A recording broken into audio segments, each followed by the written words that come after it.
If you're a parent or grandparent, you know the joy you get from seeing a child succeed, whether it's on the soccer field or on a math quiz. You also know the feeling of watching your kids struggle and the impulse to help them through it. But a new study finds showering praise on kids with low self-esteem actually does more damage to their self-image. So what's a dad or mom to do? Jessica Leahy writes about parenting for the New York Times and The Atlantic. She's currently working on a book called The Great Gift of Failure, How the Best Parents Learn to Let Go so Their Children Can Succeed. Welcome, Jessica. Thank you. So what happened? Parents, this has become the hover generation. My parents didn't do this. They didn't even know where I was most of the time. They certainly weren't doing my homework, didn't even know what colleges I applied to. Right. Honest to goodness, they didn't know. I mean, what happened? What was the transformation? Really, the self-esteem movement started telling parents that you need to shower your children with praise so that if they hit those bumps in the road, when they hit those bumps in the road, they'll be resilient. But what we've found, and specifically from the work of Carol Dweck, that showering your children with praise, especially the wrong kind of praise, can actually set them up for what she calls a fixed mindset.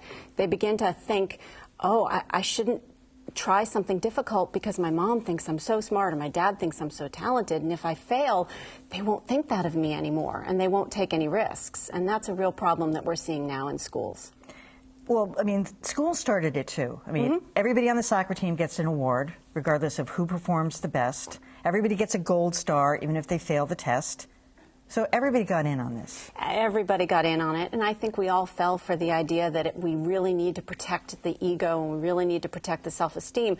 But the problem with that is that what we need to be praising for is effort. Instead of saying, I'm so proud of you for getting an A, or even worse, you hardly had to study for that test, you must be so smart. What we should be saying is, you know, great, you got an A. What did you do to get that A? Or I'm so proud of you for the work you did to get that A. That's really what we should be shoring up. What's wrong with a B?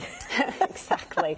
We should be shoring up the idea in our kids that being good at something comes from work, not from being naturally good at it. When we tell them they're naturally good at something, they're going to be unlikely to want to mess around with that. All right, we found a list of suggestions for the right way to praise your kids. We're going to put them up and just see if you agree with some of these. Be sincere and specific. Praise traits they have the power to change. Avoid praising achievements that come easily.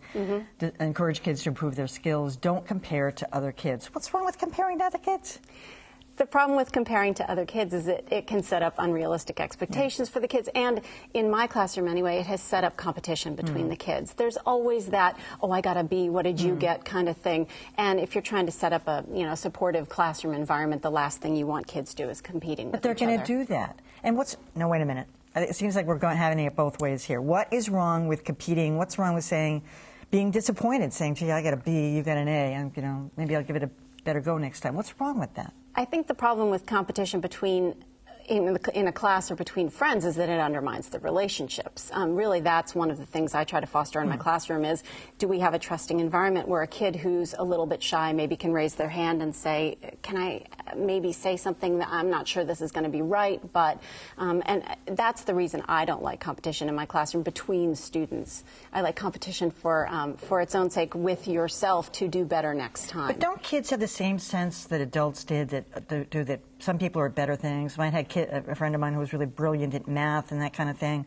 I was more athletic. I mean, but, I was really mindful and respectful and in awe, in fact, for her ability and wizardry to do math. And don't kids have that reasonability even at a very young age? They do. What I worry about actually is the flip side of that. I worry about the kid where math doesn't come easily, and often she will say, I'm not a math person. So then that sets up this fixed mindset again that really trying isn't something that I should even bother doing because I'm not a math person. Well, this is a movement that has just taken off, and I don't know how you're going to reel it back. I mean, I was at a pool last summer, and some kid kept, watch me, running and jumping in the pool. It wasn't like he was doing like triple backflips or something. Watch me, Mom.